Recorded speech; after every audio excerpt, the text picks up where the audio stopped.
What's going on YouTube? My name's Alex, this is Acid Cheese Gaming, and I'm back with a new Nintendo 64 video game review for you. In this week's review, I'm going to take a look at Gauntlet Legends. I had a request to take a look at this game forever and a day ago, so here you go everyone. Merry Christmas and a Happy New Year. Gauntlet Legends was released in North America on September 29th, 1999.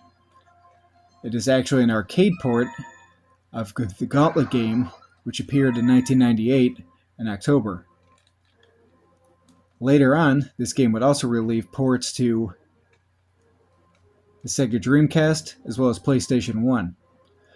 Gauntlet Legends is a hack-and-slash dungeon crawler which sees you play from one of four classes of characters, being the Wizard, the Barbarian, the Archer, or the Valkyrie, which you see here.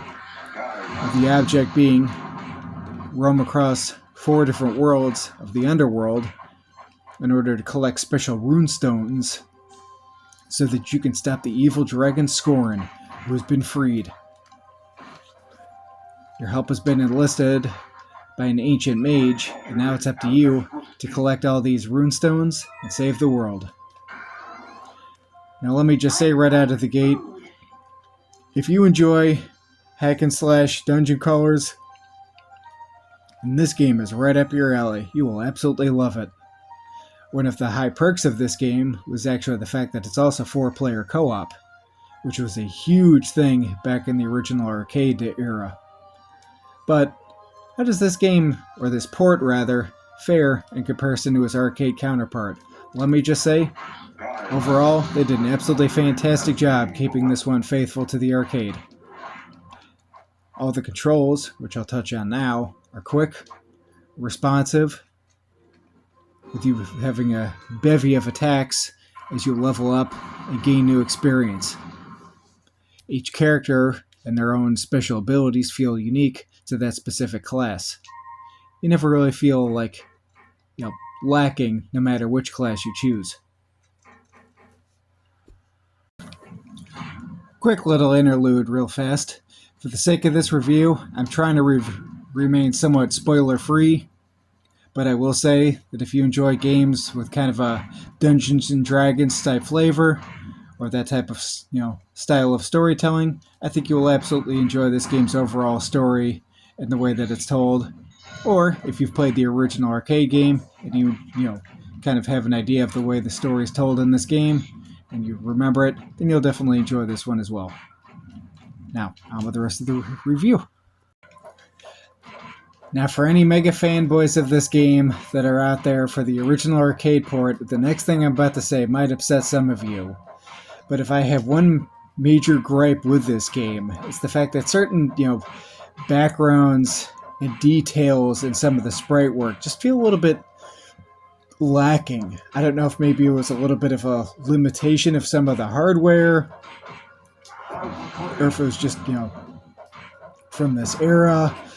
But, like I said, some of the sprite work, it just feels like it kind of lacks a certain, polish and detail to it. Not that I dared criticize Gauntlet Legends, I will say was the one nice thing about it. Overall, this game's music and sound effects are absolutely fantastic. I enjoy all of this game's tracks. For each level, it feels unique unto itself. I like the announcer who talks to you throughout as you do various things within the game. I love the oomph whenever you make something go boom. I like the sound that you hear whenever you pick up items, or how the announcer tells you what, a certain item does. Like this right here. So, absolutely no complaints about this game's music and sound effects. And like I touched on already in this review, but I want to kind of, re-go over. In a game that's meant to be a hack-and-slash dungeon crawler, you definitely need to have good hit detection and good controls. And Gauntlet Legends definitely has that.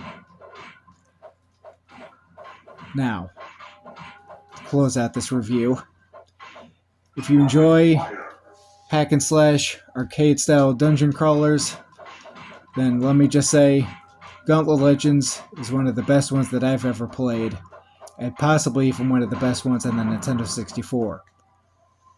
One bonus to this game, dare I mention price? It is currently listed at a price charting price of just under $35. So, all told, for what's kind of a more uncommon Nintendo 64 game, or at least one that I don't see out very, very often in the wild, it has stayed a relatively cheap cartridge. I know that the Nintendo 64 is not a very well-known console for its, RPGs, but if you're looking for a fun one to pop and play, then go ahead and give arcade Gauntlet Legends a try.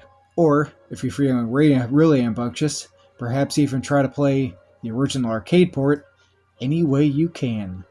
Thanks for watching, everybody, and until next time.